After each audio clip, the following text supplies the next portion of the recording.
Hi, my name's Arthur, and today you are joining me on my couch, a change of scenery because my roommates are out of town, where I'm going to tell you guys about how much I've made from YouTube. I started my channel in 2021 with this fantastic video, and it took me around 6 months to be monetized. So I've been monetized on YouTube for about a year now, a little over a year. I've seen a lot of videos talking about monetization. I watched them leading up to when my channel became monetized, but most of them are pretty different from the content I make. They're very like, straight girl talking about her lifestyle vlogs, or finance bro telling you about how you can make passive income, which is all cool, but I wanted to know specifically about being an LGBT small YouTuber, how much would you make? Because I'd seen also a lot of videos talking about how YouTube had demonetized small LGBT creators and big LGBT creators alike, and so I didn't know, maybe you make nothing as a LGBT content creator on YouTube. Here I'm offering you guys perhaps the first video on this subject. So I'm gonna give you the whole picture. I have my laptop and my notes right here, and I'm gonna tell you about what my path to getting monetized was like, and also about all the money I've spent on things for my YouTube channel, because I think that's an important part of knowing really like how much you might make off YouTube. Okay, so I started off on YouTube with a ring light with a phone holder built into it, and I believe the primary audience for this product is people who are making TikTok videos. And I would super recommend this product if you're getting started with a YouTube channel. It's not too expensive. Your phone camera is not too bad and will let you know if you like things. So my first video, fully unedited, but a little awkward. I think that on this channel, I'm gonna be talking mostly about being transgender and about different, tips I have, or like product reviews, or, sort of like my voice change videos, which I have been recording, or, sort of commentary for things. I thought, as you can see based on that clip, I was gonna be kind of a classic transgender YouTube channel where I would talk about timelines and do product reviews. But as I grew up, both like as a person and as a content creator, I realized that I wanted to make more reflective content. So that's where my channel converged to. So I'm a transgender YouTuber, but I talk mostly about my life experiences and how transition has been in sort of an emotional sense, and sort of these weird pensive musings that do appeal to at least some people out there. So one of my first videos that got a lot of views was a now privated video reviewing gender cat prosthetics unboxing gender cat prosthetics that I had just gotten in from the mail. So Gender Cat is a company that makes sort of silicone penis type things for transgender people. Yeah, I was unboxing them, and I think it got a lot of views because they looked quite realistic, and so people who were not transgender were just curious what was going on. Ultimately, I've made a video talking about this, but whenever I film any content that's like remotely NSFW with sort of a broad umbrella there, I'm aware that I'm embarking upon some professional risk. And I just realized that there are a lot of transgender content creators who make awesome videos about prosthetics already, and I don't really have a huge value add in that space. And so if I'm going to make any videos that have some risk to my career, I'd rather them be about things that I think I have a unique specialty in talking about. So I've talked instead about my sexuality and my experiences being a gay trans man, and that's mostly where my content has been now. So never say never, but I think that product reviews are they're not gonna be my thing.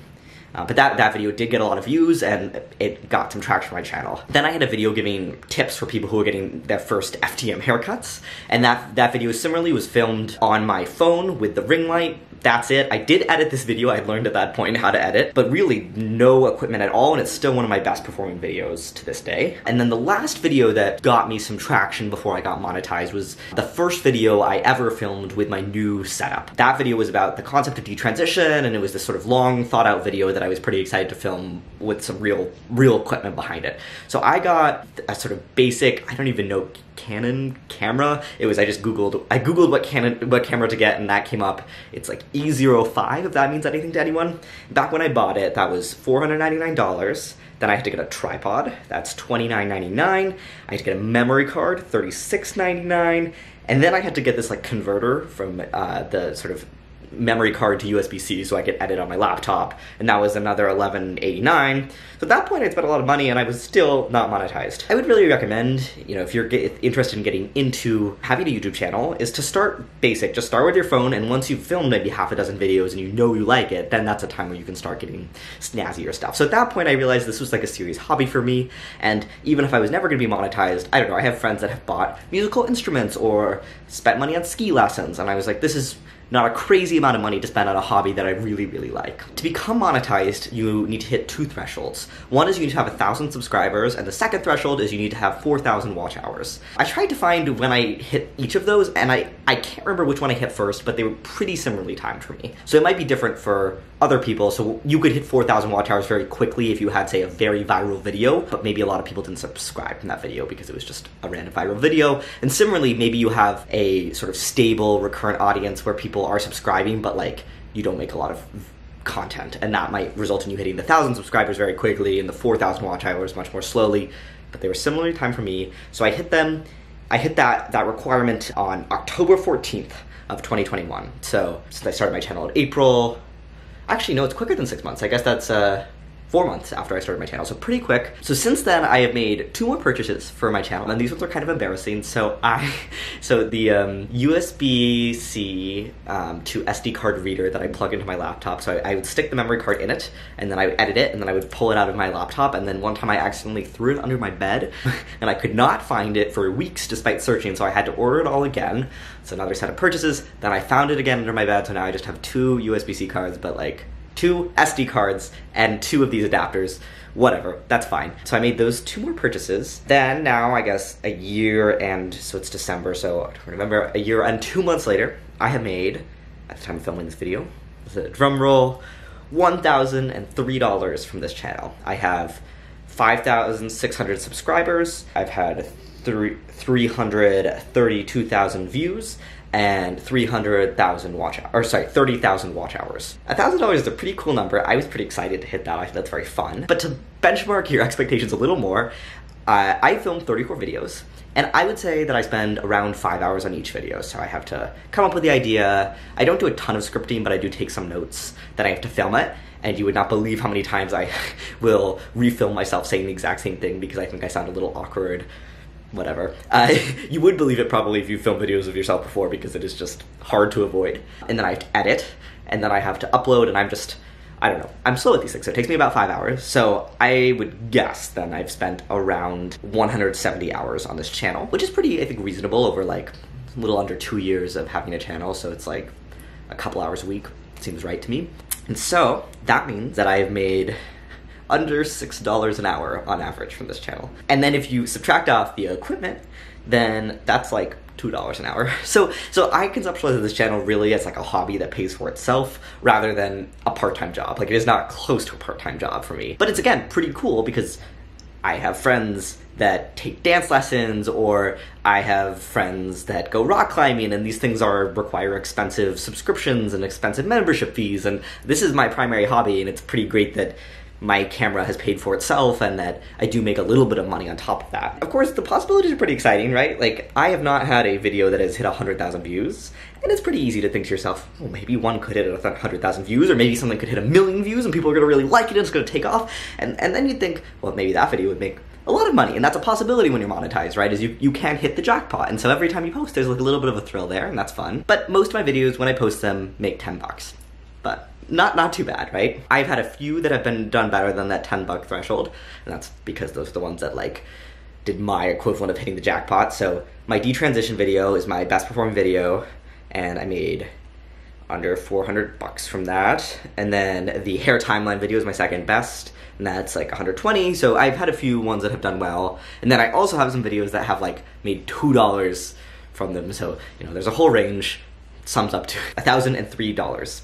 So, not too bad. And yeah, so I guess one of my experiences generally on YouTube Ben as an LGBT person. So as said, I've watched some of these other videos with sort of lifestyle content creators who are not LGBT, and I think that I make a similar amount per view as them. So I don't think that I've experienced sort of advertising-based discrimination, and that might be because maybe most of my audience is from the US or Europe, and you get paid in part based on who's watching your videos. I'm not sure.